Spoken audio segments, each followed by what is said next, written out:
Hi everyone, my name is Anujan Akiran and this is my interpretation of Edward Hopper's painting Nighthawks. In 1882, Edward Hopper was born in Nyack, New York on the Hudson River. From 1900 to 1906, he initially studied with Robert Henry in New York, but ultimately turned his back on his teacher's style of painting. From 1906 to 1910, Hopper spent a lot of time visiting art exhibitions and paintings in Paris, London, Amsterdam, Berlin, and Brussels. He visited France near the end of the post-impressionist period, one of the most dynamic times in the development of art. He also visited Paris during the short Fauvist period of Matisse and the rise of Cubism, both in which he ignored in favor of Monet and Courbet. Specifically, he was grounded in realism and inspired by the high-key color of subjects against the dark blacks and whites of a background. In 1913, this is when Hopper exhibited his first painting, Sailing, at the Exhibition of Modern Art in New York, and also had his first sale. In the 1930s, his career came into full swing during his mature years. He became renowned for his realist paintings of American life. He captured the transition between landscape paintings to early modern industrial world in his work. His reputation was cemented when Whitney Museum purchased his oil painting Early Sunday Morning.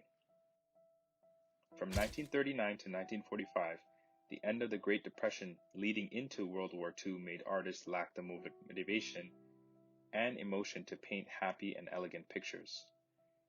In 1942, the iconic painting Nighthawks was purchased by the Art Institute of Chicago, further solidifying his status and style as a painter.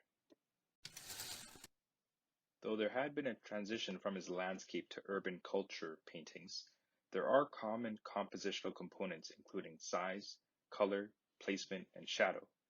Robert Hughes described his paintings as a peculiar mix of voyeurism and discretion, allowing us to view a particular moment in time without much context in its meaning. Hopper used clearly defined lines and cropped viewpoints to add a voyeuristic perspective in his artwork. He had an interest in light, using geometric shapes to depict shadows and block illustrations. He used light in harmony with color and shapes to heighten the impact of his illustrations. Some describe this style as direct, giving strength to an otherwise still and quiet painting.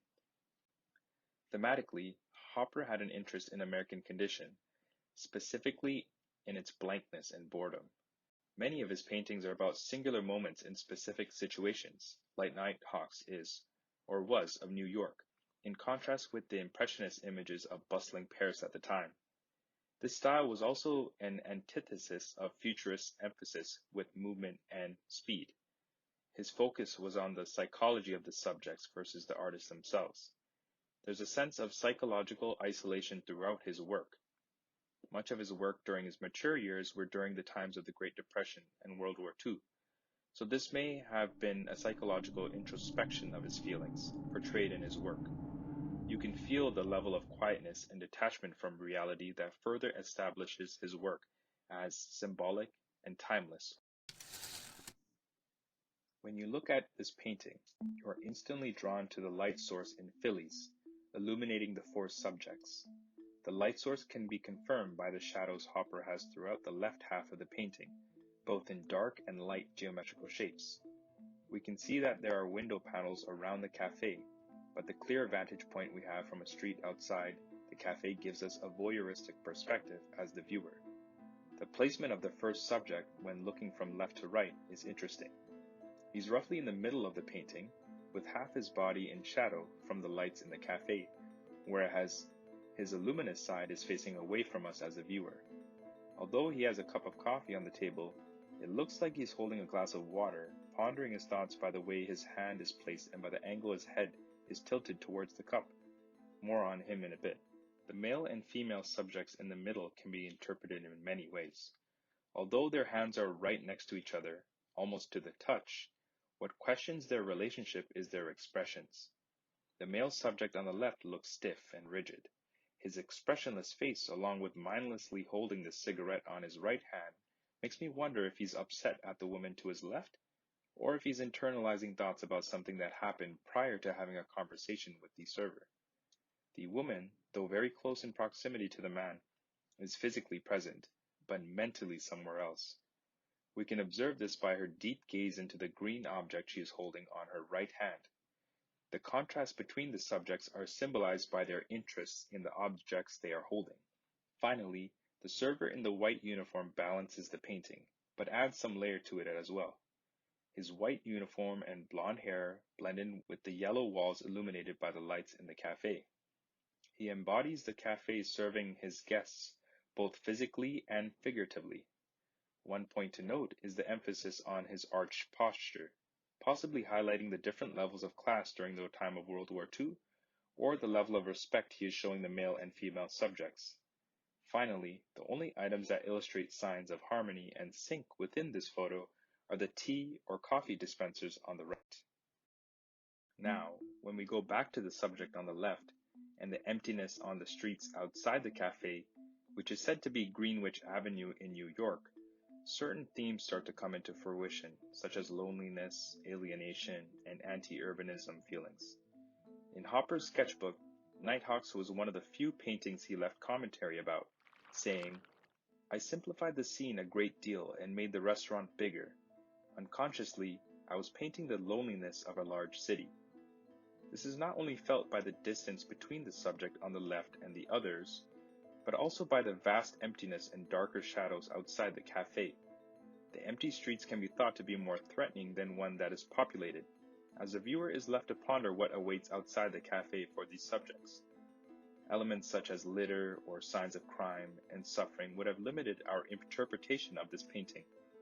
Considering that this painted during World War II, we can also interpret the isolation of these characters representative of America's isolation with the world during the war, almost as if they are taking a moment of pause from the madness happening outside. The urbanization of cities was meant to bring together social and cultural structures, strengthening communities and engagement among the people living in them. Hopper's painting of Nighthawks and many others suggest sentiments of anti-urbanism. Though these characters are in a city with streets and shops in the background, we don't see the buzz and liveliness of a big city. Instead, the social aspect is lost by the mood and action of its subjects in isolation. An interesting correlation is of celebrities and the painting Nighthawks. Marilyn Monroe and Elvis Presley were few of the many American icons and celebrities whose private lives were as tragic as their public lives were remarkable. When you look at this painting, you can see that the subjects are dressed in a professional manner, but are troubled by their inner and introspective thoughts. There's a similar theme in Nighthawks as their private lives of quiet despair lived within the public arena, and many had lonely lives and tragic deaths and were isolated from the world around them. This is what makes Nighthawks so interesting to analyze, and why it's considered such a timeless and influential piece of artwork. Art is always open for unique interpretation, and Hopper does exactly that with this piece. He provides just enough commentary to get you thinking, but leaves you a lot of room to explore. He may draw you in towards a certain area using light, but he also uses shadows and darkness to question everything around it. We may see subjects socializing at a cafe at a quick glance, but further observation from a perspective outside the cafe helps you slowly unravel the layers within it. Although the term Nighthawks may describe people looking for entertainment and social gatherings during the late hours, its deep feeling of loneliness and alienation is what resonates when interpreting this painting.